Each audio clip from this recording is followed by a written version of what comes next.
Hey, Katie from Katie's Homeschool Cottage, and today I'm going to tell you why notebooking pages are a homeschooler's best friend.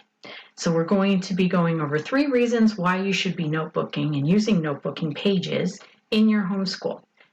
The other thing that we're going to do is look at different examples of how we used notebooking pages in our homeschool over the years. But first, make sure that you like our page and you subscribe and turn on those notifications so that you can keep receiving notice when I send out these brand new videos, because you're not going to want to miss them. So let's go over why notebooking pages, and when I say notebooking pages, just so that you know what I'm talking about. I'm talking about pages that are blank, but they have lines or they have boxes for pictures that the kids can draw in, or they have something at the top that tells what the page is going to be about. So there's different kinds, and we're going to look at different ones as we go through. Now, the first reason is because notebooking pages can be used with whatever subject you're studying. It doesn't matter whether it's history, science, literature, could be holidays, it could be nature study, journal pages that you could write about what you saw out on a nature hike, draw pictures what you saw. It could be lab experiments. It could be notes on any subject area or topic that your child is learning about. The other reason why notebooking pages is so great is because it can be used no matter what age group you're working with. So if you have a 5-year-old all the way up to a 17-year-old, you can use notebooking pages. It works for everybody. And it cuts down on your planning. So if you want to save time and you want to save brain cells, notebooking pages is a no-brainer. So you want to give it a try and see how well it might work for your family. The third reason why I strongly suggest using notebook pages, and this is a big strongly suggest, is it helps with your child's writing. Now, you may be skeptical, like, well, wait a minute, don't I need some sort of writing instruction? Well, let me tell you, I used to be an English teacher. I used to teach kids how to write. This is one of the most effective ways to get them writing naturally, and then later you can go over how to write different types of essays or different formats of papers, touch up on those skills to maybe polish their writing in their sentences and their word usage in their sentences.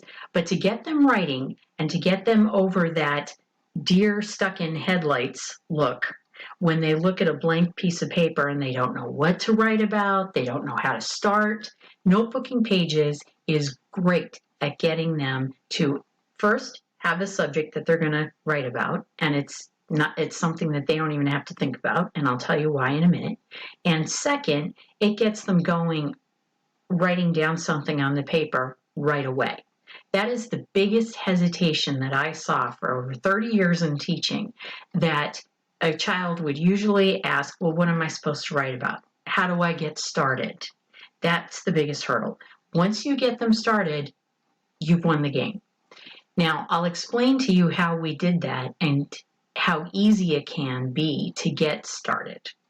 Now, my kids, they're graduated now from high school, and one is graduated from college and his master's, another one is about to graduate with his master's. And both of them used this technique while they were coming up through homeschool.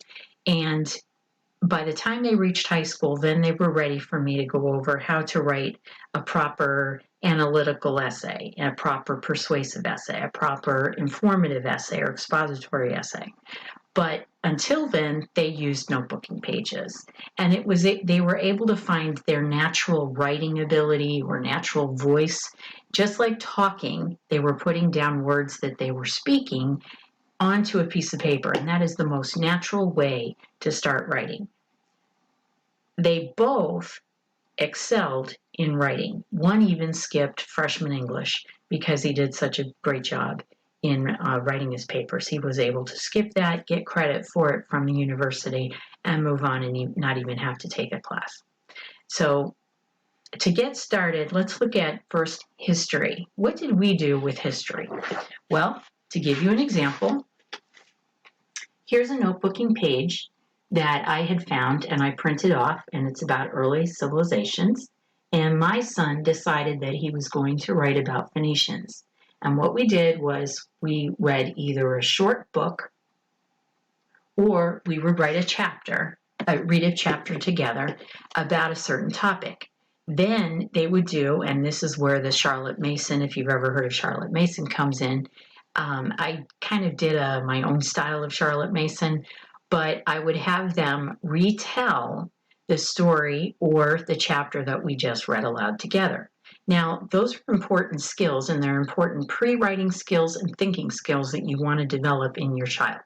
One is they have to recall what they read. So they move from their short-term memory and they put it into their long-term memory because they are recalling what they just heard or what they just read. Very important skill. The other one is they learn to organize their thoughts. So they have to shuffle all the things that they remembered reading or having read aloud in their brain and put that into chronological order. And that takes a lot of thinking. And that's something again, which is in your pre-writing skills. You have to kind of organize your thoughts first before you start writing. And if you read something that's chronological, then it's going to be easier for them to get into that habit of thinking back to what happened first, next, and last. And then have your child say it out loud. Have them say out loud what they remember and in what order they remember hearing it, because that helps them verbalize the words out loud that they're going to then write down on the paper. So when my son heard a chapter about Phoenicians, he went ahead and started telling me what he remembered hearing about the Phoenicians. He wrote the word Phoenicians in the title, and then he started writing from the beginning what he remembered that we had talked about with Phoenicians.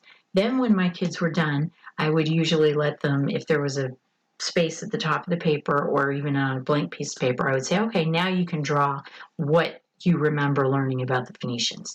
And then we would put holes on the paper and put it into a notebook. And by the time they were finished at the end of the year, they had an entire notebook about a certain time period in history. To give you another example, here's a page about the philosophers of Greece. And so my son started writing about a particular philosopher, and that would be Plato. And he wrote about Plato, but then we also combined lapbooking. And lapbooking is another area that I can go ahead and do a video about. But lapbooking is when you have different types of cutout pieces of paper and you use them in different ways. And then, let me see if I can open this up. You start writing notes on the little books. And then when you're done, or even before you start writing, you can glue this onto a piece of cardstock. And what we did is we would combine these pages of cardstock into the notebook. So we would have the notebooking pages along with the little lapbook type books that we would make with flaps or little envelopes or kind of circle things that you would have, turn it and see the window. So there's all kinds of lapbook type things out there. And I'm going to put a link down at the bottom of this video where you can find a blog post of mine on my website where I share with you what we did with lapbooking to combine it with notebooking just to spice things up a little bit. And you'll find some free resources to click on and find your own lapbook materials on all different subject areas. You're going to love it. It's going to be like Christmas for homeschoolers. Now, let me grab something else. Now, my other son was 3 to 4 years younger than my older one. And so he would print his things instead of cursive. And this shows you another time period we studied. This was the Middle Ages. He wrote about William the Conqueror. Now, he was only, maybe in fourth grade when he did this, third or fourth grade. And you can see that he wrote quite a bit for somebody, just talking about William the Conqueror. So that gives you an example of how it could go from an older child who's maybe in the upper elementary to middle school, all the way down to an elementary age child. Now, something else we did was if we had some other pages where I wanted my child to learn how to do some sort of skill, such as drawing an outline or taking notes in an outline format instead of just doing a retelling like these notebooking pages, I found a page that was all about writing a paragraph in outline form. And so I would put this in the notebook as well. And this particular one is about Europe's Crusades. So you can tie in different skills in with these notebook pages. It doesn't all have to be just retelling what they learned in history. Now, another example would be literature.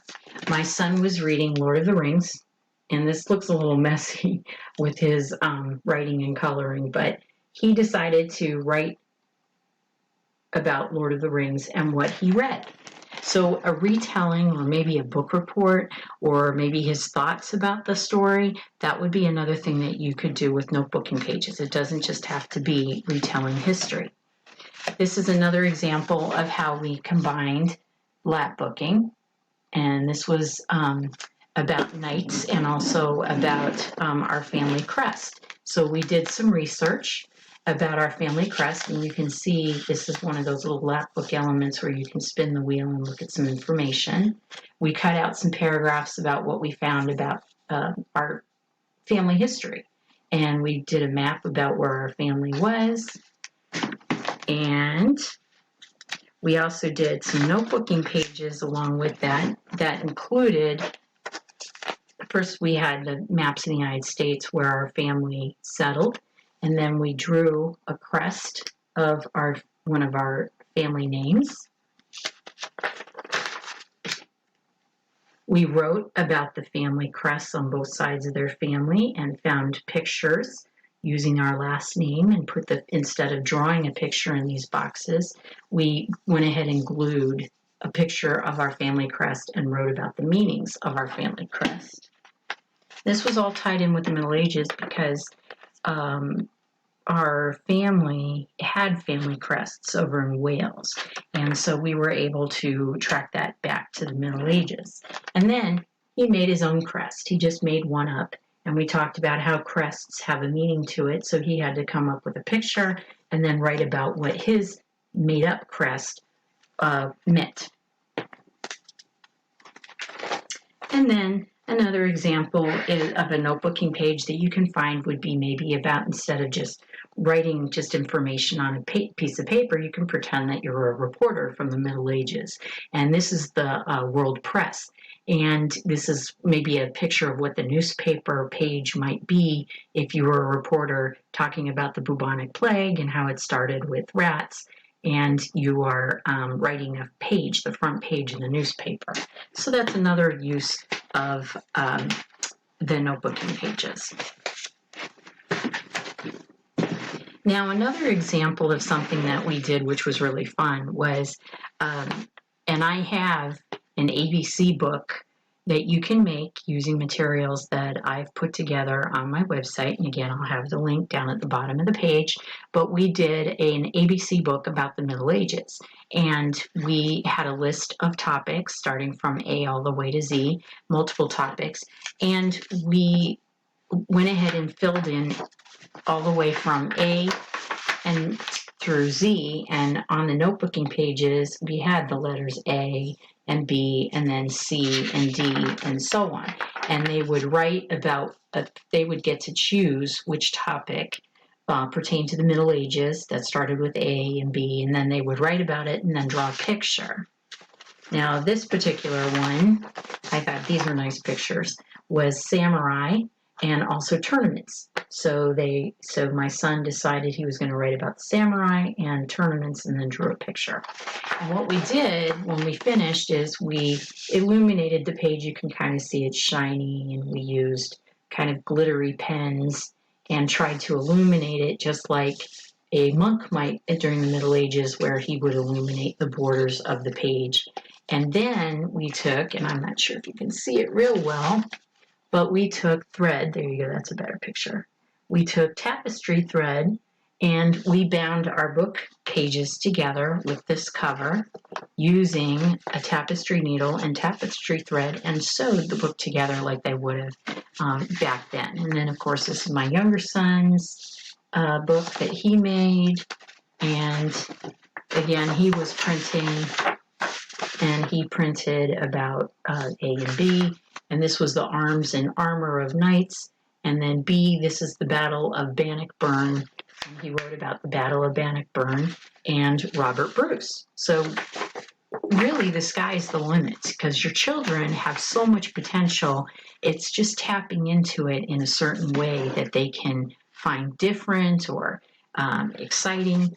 And as I said, if they get in the habit of retelling some information and then taking those same words that they just said out loud, because they're natural storytellers when they want to tell you a story, then they can practice taking it sentence by sentence and putting it on the piece of paper as they say it out loud. Now, it is going to take some practice the first few times to get them to do this pretty easily without your coaching. So you will be coaching them to say, okay, what was the first thing that you read? And then they can say or heard, and they can say a sentence about what was the first thing. And then you can say to them, well, go ahead and write that down. And so then they can practice writing that sentence down. So it may only be a few sentences in the beginning, but once they get the idea and the routine of, oh, I'm just going to say this sentence and now I'm going to write it down, they become natural, not just oral storytellers, but now natural written storytellers. Now, some examples of some notebooking pages that I would love for you to check out. And this is from the ABC Middle Ages book. I have a list of topics, as I said. This is just a page that starts with G and it goes down to L, but you can see I include different topics that have to do with the Middle Ages in alphabetical order that your child can just pick, or you can pick, and they can start writing. And this is an example of a Middle Ages page. See how it kind of looks like it's Middle Ages? And you can see that the lines are fairly spaced out, so if you've got someone who's still learning how to print or writes pretty large, there's plenty of room. And then here's another one. If you have someone who likes to color, they can color in the fancy border and illuminate it themselves. And this is the letter A. And then I also have one about Animal Kingdom. I have one about ancient Greece. I have one about the human body. I also have Christmas and Thanksgiving. This is about the animal kingdom. So here's a picture of the crocodile and the letter C, and they could write about crocodile or another animal that has to do with C. Or if you have an older child, they could write about classifications, because in the book on my website, it also includes websites that they can look for information and do research, as well as activities having to do with the animal kingdom. And this is letter B for bear, and you can see the lines are a little bit thinner instead of so large. So there's in each of the ebooks, you've got different size spaces. Some are thinner for older children, some are wider and thicker for the younger children. I also have fun with having fun with Shakespeare for kids and teens, and here that includes and as not only teaching ideas for learning Shakespeare and books to read and so forth, but you also have notebooking pages where it includes about William Shakespeare, and here's a quote of William Shakespeare, and then you can write about William Shakespeare. And then there are a ton of different Shakespeare plays, but I have some book suggestions where the plays are written for children's level. And here's an example of a notebook page about A Midsummer Night's Dream, and you have a picture from the story, and then you have lines to write about it. And then here's one that doesn't have a picture, and it has a quote from the play, and your child can draw their own picture and then write their own retelling of the play. So you can see that we've got science, we have literature, we have history. We also have a nature study where we have journal pages similar to this, where you can go out, take a hike, and write about what you saw on the hike, draw a picture, and then do some research about what it was. Maybe it's birds, maybe it's trees, plants, rocks. It could be a number of different things. And my whole nature study gives a whole list of suggestions of how to conduct science experiments about what you see out in nature, different activities that you can do with nature, as well as how to go about notebooking. And then I am including the link for a website called Productive Homeschooling, where there are tons and tons of notebooking pages that you can either get for free or join with a membership. And she has everything from planners for parents to use if you're looking for a planner for your homeschooling. She also has history, so she's got all different kinds of time periods. This is an example of an Egyptian one. She has, again, for science, we did this as well. We did a lab report. So some of your notebooking could be actually using a scientific method and coming up with an objective, a hypothesis, materials, procedures, some kind of data. We also included a drawing of like the experiment if we had to set up something. We drew the setup. We also talked about our conclusions. So this is another example of a notebooking page for science. And then another example, not just retelling a story, but you could have a chapter summary and then put down your thoughts about the chapter. She also has tons of different types of book report pages to look at. So I suggest you take a look at her website, which is Productive Homeschooling, and it's down at the bottom. The link is down at the bottom under the video. So I hope you really enjoyed this. I hope you visit the links, take a look at all the different ideas I have on my website, as well as free resources, as well as some resources in my store that I've put together so that you can do your own notebooking at home. And maybe your kids will be making their own book and publishing their own book about what you're studying. If you have any comments or questions, please feel free to leave them in the comments section. I'd love to hear from you.